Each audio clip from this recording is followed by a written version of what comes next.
Bienvenidos al podcast de La Frater, una iglesia cristiana para la familia. Hoy estamos con Dayani Verges y con Javier Galvez. ¿Cómo están, muchachos? Bien, feliz de poder compartir con ustedes este tiempo y poder platicar de temas interesantes para cada uno de nosotros.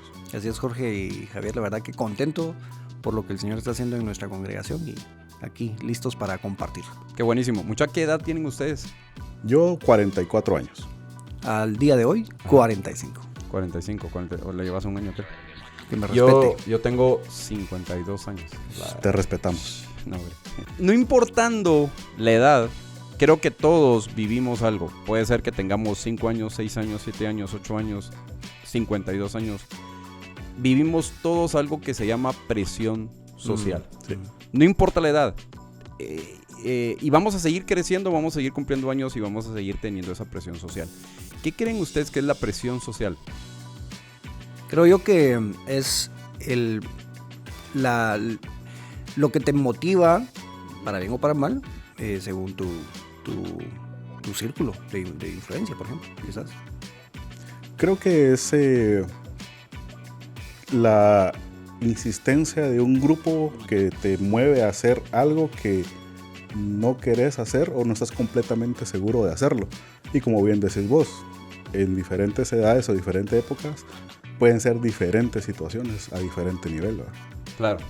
Sí, la presión social va a estar y es impresionante verla en los jóvenes, cómo la presión social afecta.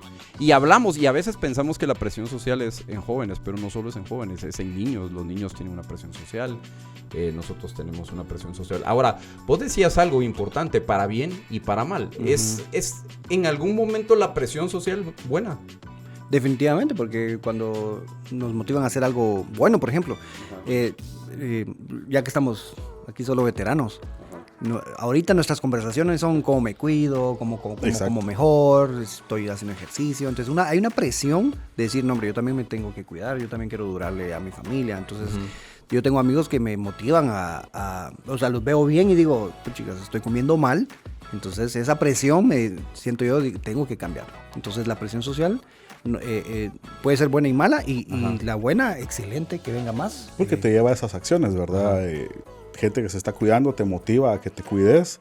En mi caso, por ejemplo, esa presión de nos estamos cuidando, estoy cuidando mi peso, a meternos a un gimnasio a hacer ejercicio por salud, ¿verdad? ¿Te hizo eso? Las personas que estaban a tu alrededor estaban haciendo eso y te movió a eso. Sí, porque empecé a notar de que necesito cuidarme, ¿verdad? No solo por mi salud, sino porque, como dice Dayani, durarle a mis hijos, durarle más tiempo a mis esposas. Otra presión social buena es, por ejemplo, un grupo de amigos que dice, muchachos, leamos la Biblia.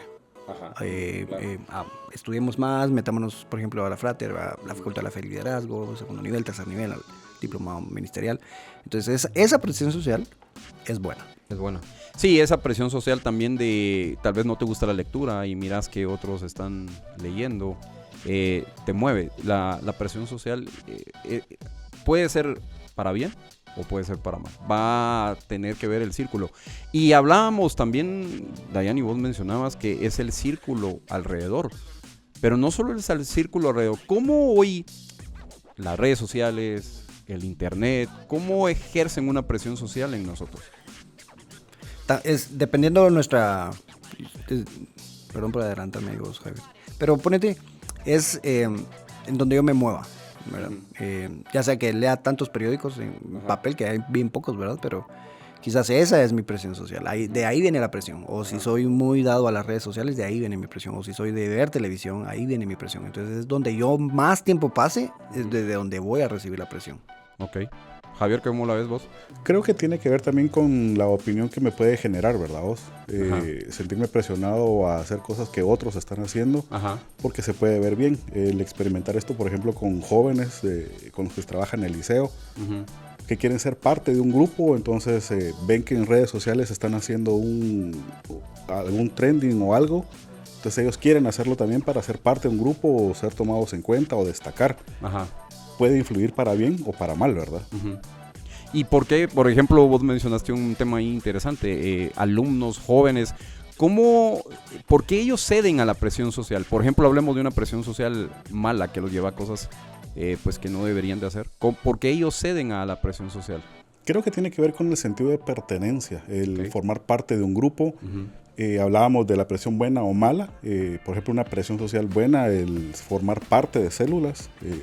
Tengo una célula, formo parte del liderazgo de una célula y procuramos tener esa presión buena sobre las personas o matrimonios que llegan para que sean parte de un grupo, que pertenezcan a algo.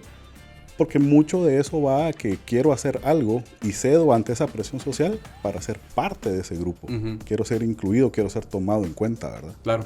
Sí, yo creo que podríamos ir definiendo que tal vez no solo es una presión sino que va siendo una influencia, ¿verdad? Una influencia social donde vos ves que las personas están haciendo esto. Por ejemplo, vemos lo de la célula, ¿verdad? Y no solo lo que ustedes hacen como célula, sino que esa célula, ustedes vienen y marcan una influencia a otros y entonces viene otra célula.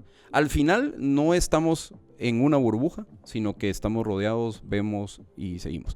Y cuando hablamos de esa presión o esa influencia que tal vez nuestros amigos hacen para que hagamos cosas buenas, tenemos que tal vez entender que hay una influencia que nos lleva, por ejemplo, a cosas malas, a pecar.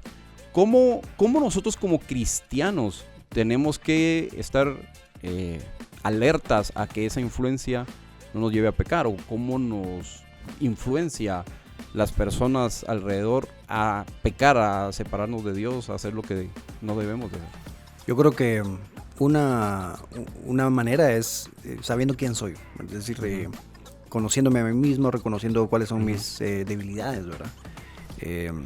Yo puede que no sea tentado a cometer un pecado porque no es atrayente para mí, pero sí otros. Entonces tengo que estar consciente de mi naturaleza pecaminosa. Es decir, ¿por qué camino no tengo que recorrer?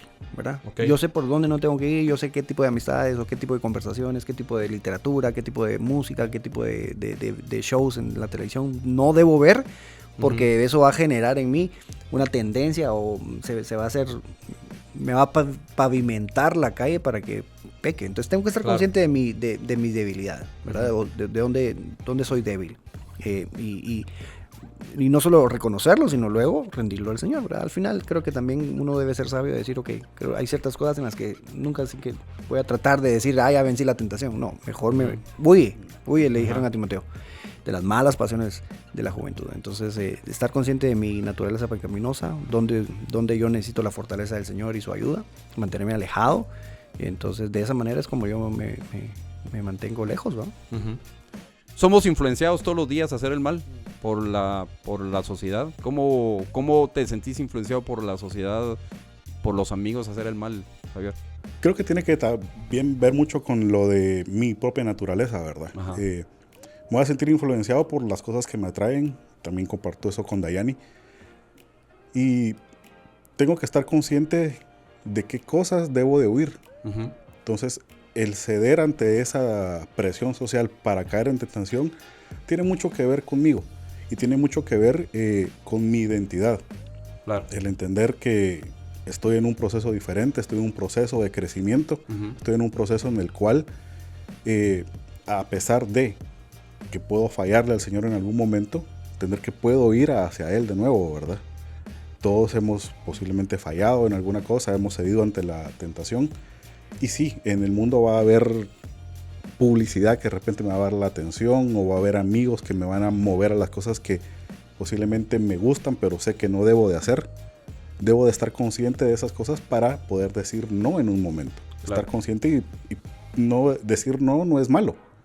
Sobre todo si va a apartarme de ceder ante esa presión social mala, ¿verdad? ¿Es fácil decir no? No.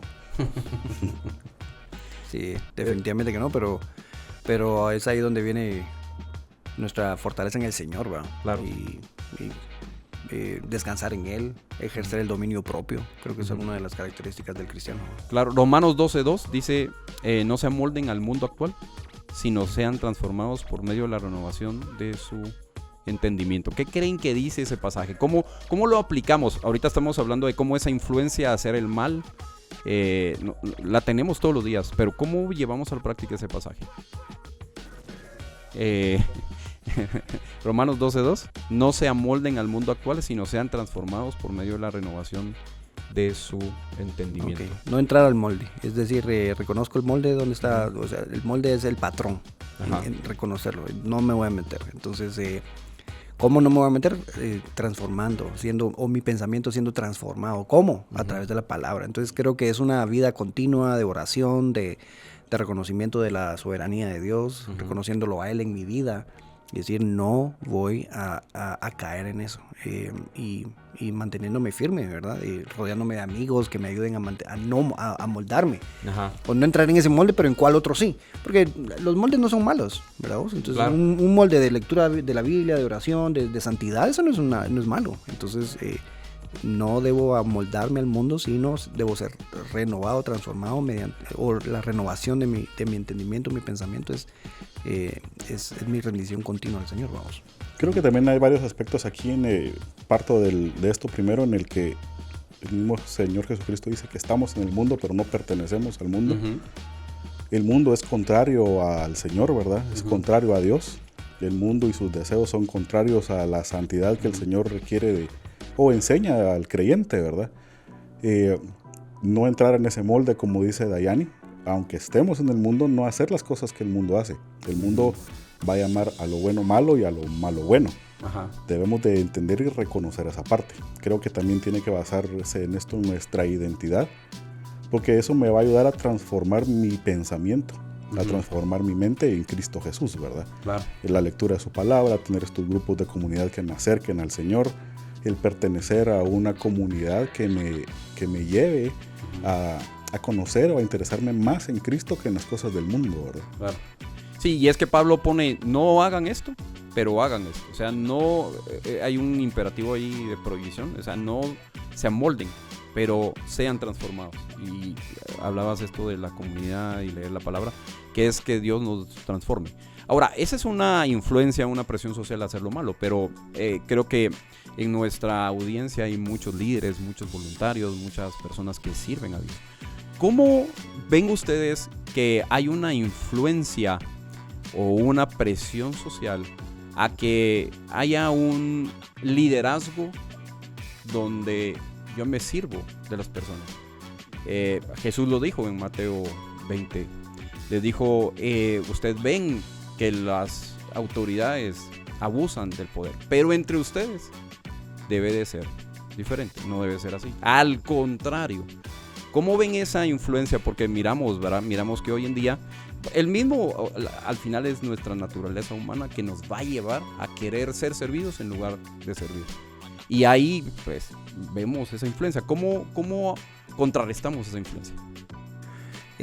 Primero creo yo, una conciencia interna, es decir, soy propenso a, y todos somos propensos al egoísmo, todos queremos la atención, todos queremos que nos sigan solo porque sí, y liderazgo no es eso.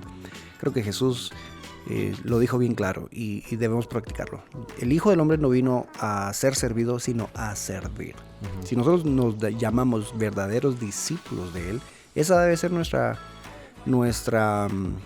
motivación, nuestro anhelo, ¿verdad? Servir, claro. servir. Por supuesto que la gente, al nosotros servirlas, al nosotros estar para ellos, vamos a tener cierto reconocimiento, pero ahí viene una acción continua del líder de decir todo rendirlo al Señor. La gloria es para el Señor, ¿verdad?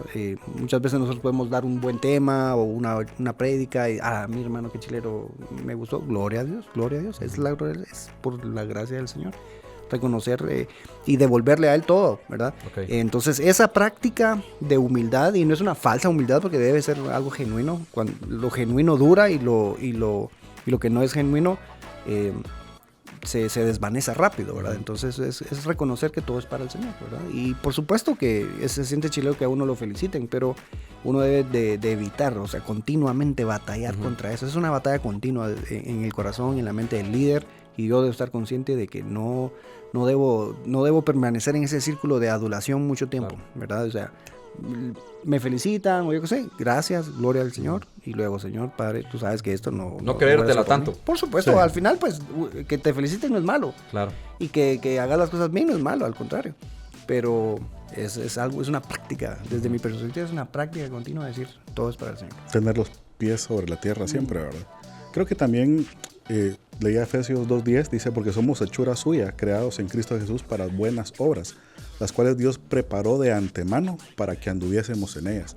Creo que esto va en relación a eso, ¿verdad? Esas buenas obras es servir a otros. Y como somos hechura de Él, esto va a regresar a Él. Es por Él y para Él. Como decía aquel, que nos feliciten por algo bueno que hicimos, pues qué bien, estamos cumpliendo con esto. Pero la honra y la gloria se la debe llevar el Señor. Y otro punto que agregaría yo aquí es cómo usamos ese nivel de influencia que nosotros estamos generando al servirle a otras personas. O lo aprovechamos para nuestro beneficio o lo estamos devolviendo y aprovecharlo para el mismo beneficio de las mismas personas, ¿verdad? Sí, y vos decías algo, es nuestra identidad en Cristo, lo mencionabas hace unos minutos. Y creo que, digamos, pensando en esto, en la influencia que tenemos en pecar, en la influencia que tenemos en creer que hay un liderazgo diferente al que Jesús enseña en la Biblia, en la influencia que las personas han causado en nosotros, por ejemplo, cuando nos han herido y rechazado, porque eso también va generando una influencia en nosotros. Pero haciendo eso a un lado, creo que lo que tenemos que centrarnos es nuestra identidad en Cristo, es quiénes somos en Cristo. Leías el pasaje y ese pasaje de Efesios 2 es impresionante porque ahí vamos a encontrar unas preposiciones en, por, con Cristo. Cómo la identidad que tenemos en Cristo nos ayuda a no ceder a la presión social o manejar bien esa influencia que recibimos. Yo creo que la identidad nos hace ser. La identidad nos hace ser y hacer, ¿verdad? Yo hago porque por mi identidad, ¿verdad? Sea cual sea, si es firme, acciono. Entonces, cuando sé que soy hijo de Dios, cuando sé que soy aceptado por Él y entiendo su amor y su misericordia, entonces yo no tengo que buscar la aceptación en otros lados. Por supuesto que lo voy a hacer. Quiero la aceptación de mi esposa, de mis hijas, de mis amigos, pero con un equilibrio, ¿verdad? El más importante es Dios. Entonces, entender mi identidad me va a hacer saber de que y me va a dar la alerta cuando me esté desequilibrando, ¿verdad? Porque yo voy a buscar la aceptación de mi esposa, pero hasta cierto punto, ¿verdad? Porque yo descanso en Dios. O de mis hijas, pero hasta cierto punto, porque yo descanso en Dios. O de mis amigos, hasta cierto punto, porque yo descanso en Dios. Entonces, esa alerta del Espíritu Santo me va a decir, ten cuidado. Entonces, ahí es donde yo digo, ok, tengo que regresar a mi lugar seguro, a donde sé que soy, porque Dios me ama y es en los brazos de mi Padre, ¿no? Claro. Y creo que también esa identidad en Cristo, como vos decís, te permite ser y hacer, pero tenerla clara o tenerla presente es el qué no debo de hacer, el qué límites marca, ¿verdad? Como hijo de Dios, como criatura del Señor, como creyente, como cristiano, ¿qué sí puedo hacer? ¿A qué sí debo ceder y a qué no? Claro. Porque hay cosas a las que debo de ceder. Hay una presión buena que hablábamos al principio, una lectura bíblica, formar parte de una comunidad, formar parte de un grupo de servicio, de una célula, es bueno. Así es. Pero también hay límites que marcan en lo que, bueno, aquí no me puedo meter, no me conviene meterme. Así es. Que el Espíritu Santo nos ayude a poder entender cuál es esa influencia que va a hacer crecer, que nos va a transformar, que va a hacer que nos acerquemos a Dios, y cuál es esa influencia que nos aleja. Y recordemos que también nosotros somos de influencia para otros, y todo lo que hacemos influye a otros. Así es. Unas palabras para despedir el podcast. Bueno, creo que dijiste algo bien sabio, que Dios nos ayude, que el Espíritu Santo nos ayude a reconocer la buena y mala influencia y que nos vayamos por la buena. Sí, creo que el tener presentes que somos hijos de Dios por decisión, nosotros decidimos seguir al Señor y eso nos marca los límites y que seamos conscientes de qué presión social debemos de acceder, que es buena, que nos acerque más al Señor. Muy bien. Qué bueno que fue parte de este episodio. Nos vemos en un próximo episodio de Podcast de la Frater, una iglesia cristiana para la familia.